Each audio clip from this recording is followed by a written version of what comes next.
BBA, BCA, BCom computer కోర్సులో 100% placement లభించే ఏకైక డిగ్రీ కాలేజ్ కూకట్పల్లిలోని I3 degree college 8367215215. Panchayati Raj మరియు గ్రామీణాభివృద్ధి. గ్రామాలు శక్తి సంపన్నమై స్వయం సమృద్ధి మరియు సాధికారతలతో తొలతూగకపోతే దేశాభివృద్ధి అసంపూర్తిగానే ఉండిపోతుంది. దీన్ దయాళ్ ఉపాధ్యాయ అన్న మాటల అధ్యక్ష. గ్రామీణ ప్రాంతాల అవసరాలను తీర్చాల్సిన గురుతర బాధ్యతను గత ప్రభుత్వం విస్మరించింది. రహదారులు, తాగునీటి వంటి కనీస అవసరాలను పొందడం ప్రజల హక్కు అయినప్పటికీ గత ప్రభుత్వం వీటిపై దృష్టి పెట్టలేదు. స్థానిక సంస్థల నిధులను పక్కదారి పట్టించడం వల్ల మన రాష్ట్ర గ్రామీణ ఆర్థిక వ్యవస్థలపై ఇది ప్రభావం చూపి గ్రామ పంచాయతీల హోదాను దిగజార్చింది. గౌరవనీయ ఉప ముఖ్యమంత్రి శ్రీ పవన్ కళ్యాణ్ గారి మార్గదర్శకంలో ప్రజల జీవన ప్రమాణాలు మెరుగుపరచాలనే లక్ష్యంతో మా ప్రభుత్వం గ్రామీణాభివృద్ధిలో ముందడుగు వేస్తోంది.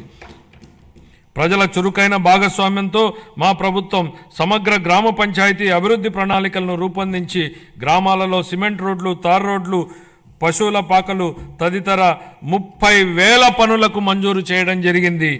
4,300 కిలోమీటర్ల మేరకు మంజూరైన సీసీ రోడ్లలో ఇప్పటికే 3,000 కిలోమీటర్ల రోడ్లు పూర్తయ్యాయి. మరో 1,300 కిలోమీటర్ల మేర రోడ్లు తుది నిర్మాణ దశలో ఉన్నాయి. వీటి ఫలితంగా గ్రామీణ ప్రాంతాలలో పరిశుభ్రమైన వాతావరణం ఏర్పడి ఆర్థిక కార్యకలాపాలు, ఉపాధి కల్పన జరిగింది. గత ప్రభుత్వం 5 ఏళ్లుగా స్మార్ట్ LED వీధి దీపాల పథకాన్ని పూర్తిగా నిర్లక్ష్యం చేసింది. 150 కోట్ల రూపాయల మేరకు బకాయిలను చెల్లించడం ద్వారా మా ప్రభుత్వాన్ని ఈ కార్యక్రమాన్ని పునరుద్ధరించింది. కేంద్ర ప్రభుత్వం జల్ జీవన్ మిషన్ను ఆగస్టు 15, 2019లో ప్రారంభించినప్పటి నుండి 2024-25 వరకు 13,499 కోట్ల రూపాయలను కేంద్ర ప్రభుత్వం కేటాయించినప్పటికీ గత ప్రభుత్వం మన రాష్ట్రాన్ని సకాలంలో విడుదల చేయకపోవడం వలన కేవలం 2,255 కోట్ల రూపాయలను మాత్రమే వినియోగించుకోగలిగింది. దీనిలో భాగంగా సుస్థిర ఉపరితల నీటి రిజర్వాయర్ల నుండి 95.44 లక్షల గ్రామీణ గృహాలకు నీరు అందించాలని మా ప్రభుత్వం లక్ష్యంగా పెట్టుకుంది. మహాత్మా గాంధీ జాతీయ గ్రామీణ ఉపాధి హామీ పథకం కింద 45.3 లక్షల కుటుంబాలకు చెందిన 72 లక్షల మందికి ఉపాధి కల్పించడం జరిగింది. మా ప్రభుత్వం రైతులకు మేలు చేకూరేలా పొలాలకు అనుసంధాన రహదారులు వేస్తోంది. అన్ని గ్రామాలలో స్వచ్ఛ భారత్ మిషన్ కింద ఘన మరియు ద్రవ వ్యర్థాల నిర్వహణ కార్యకలాపాలను చేపట్టడం వలన అవి పరిశుభ్రమైన మరియు ఆదర్శ గ్రామాలుగా మార్పు చెందనున్నాయి. గ్రామీణ ప్రాంతాల్లో మౌలిక వసతులు, రోడ్ల నిర్మాణం విషయంలో గత ప్రభుత్వాల నిర్లక్ష్యాల వలన భయంకరమైన భరింపశక్యం కాని వారసత్వం మా ప్రభుత్వానికి వచ్చింది అధ్యక్ష. పల్లెల్లో ఎక్కడ చూసినా గుంతలమైన రోడ్లే కనిపించాయి. వంతెనలు లేక కనెక్టివిటీ లేని గ్రామాలకు అనుసంధానం ఏర్పడుతున్న ఈ రోజుల్లో రోడ్లు సరిగా లేక గ్రామాలకు అనుసంధానం లేని పరిస్థితి గత ప్రభుత్వంలో ఏర్పడింది.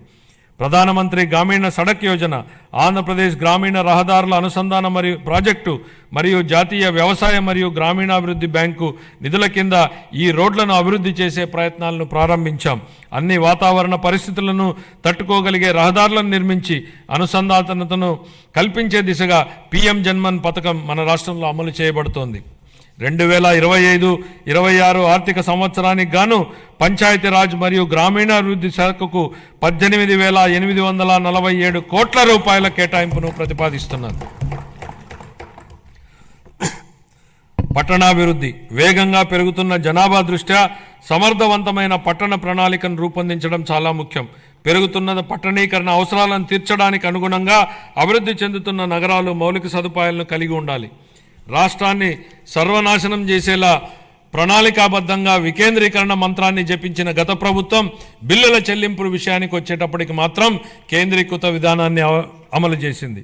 ఉదాహరణకు మున్సిపాలిటీలలో చేసే చెల్లింపులను గత ప్రభుత్వం కేంద్రీకృతం చేసింది అధ్యక్ష. సుమన్ టీవీలో మీ పర్సనల్ అండ్ బిజినెస్ ప్రమోషన్స్ కోసం కింది నెంబర్కి కాంటాక్ట్ చేయండి.